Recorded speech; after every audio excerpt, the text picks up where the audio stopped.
And this brings us to our discussion on the covered call. The covered call is one of the safest option strategies that you can implement, and because of that, it's a favorite strategy of many hedge fund managers and veterans of the world of trading. I think you're going to love it as well, especially if you're an intermediate term trader or a longer term trader, a trader who really likes to buy stock. This is a great strategy and a great addition to your basket of strategies in terms of how you can grow your account and bring in consistent cash on a monthly basis. Let's look at it a little bit closer.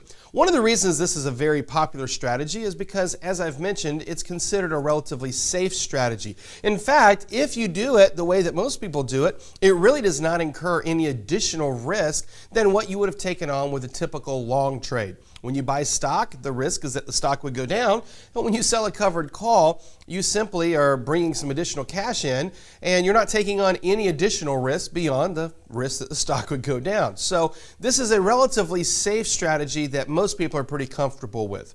In addition to that, this particular trade can be used in most types of personally managed accounts. What I mean by that is most IRAs have limits. They may not allow you to sell a stock short, or in some cases do some of the more advanced option trades that we teach you how to do. However, the covered call, because it's considered a safer trade, is allowed by most of these accounts for you to do on your own. And so it's a great strategy, again, for a lot of traders.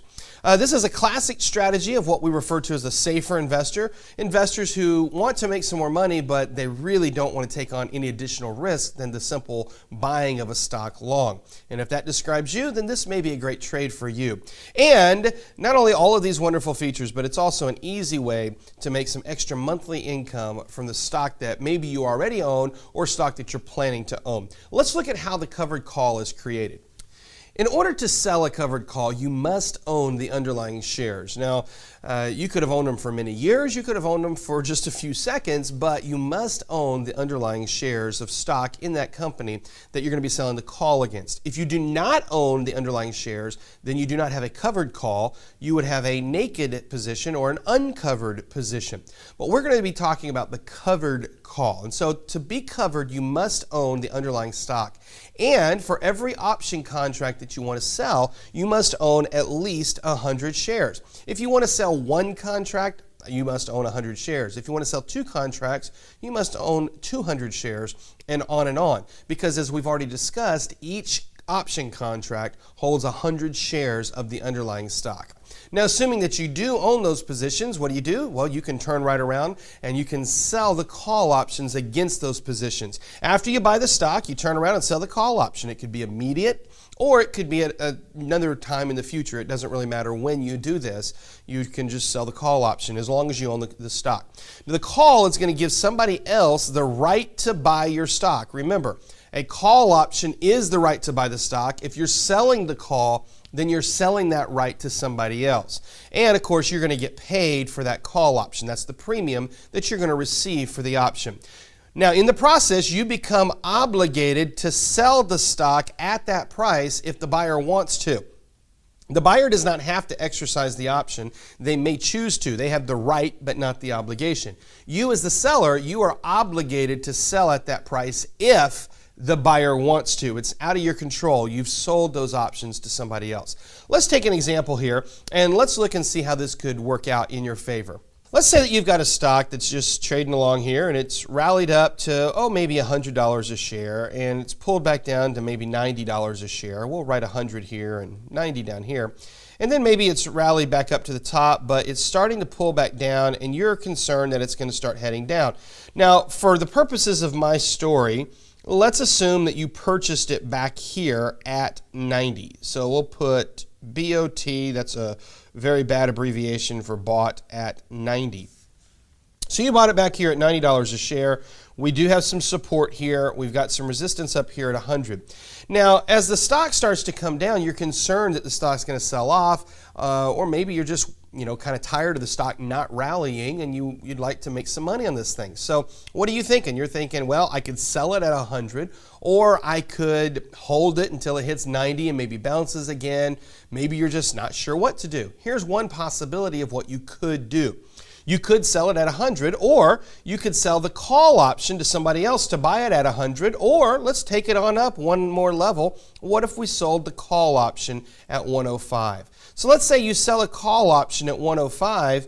You're going to sell somebody else the right to buy this stock at $105 per share.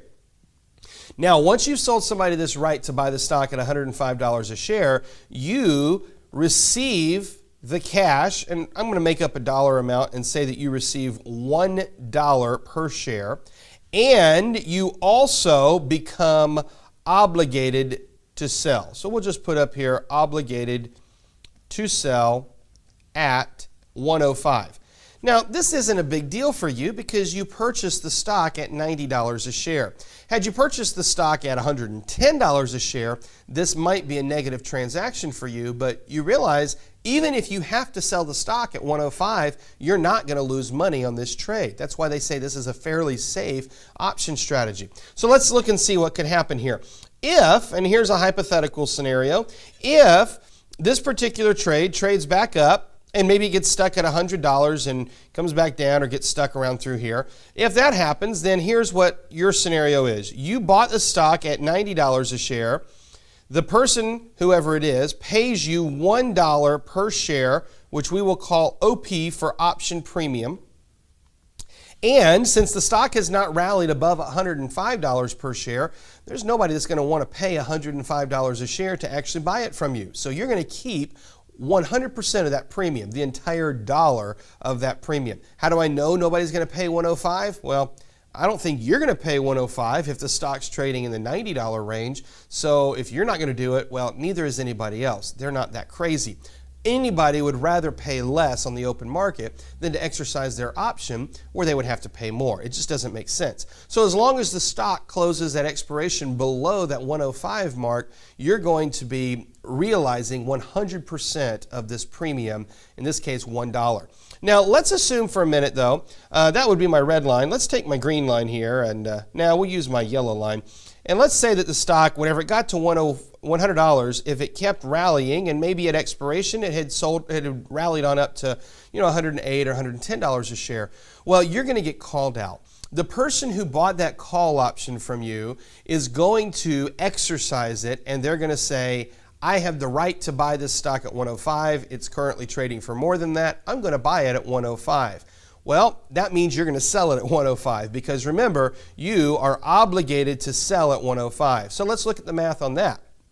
In this particular scenario, you would have sold the stock at 105, but remember, you only paid $90 for it, so you have a $15 per share profit, okay? Now, if we add we'll call that CG for capital gain, if we add that $15 to the $1 that you got in option premium, that means that you cleared $16 per share on this deal. Now, that's not too bad. Had you sold this stock at $100 when it was stuck going sideways, you would have made maybe $10 a share, and you also would not have had any more opportunity. But in this particular case, you lock in a higher opportunity, in this case $105 per share, plus you made some additional option premium in the process.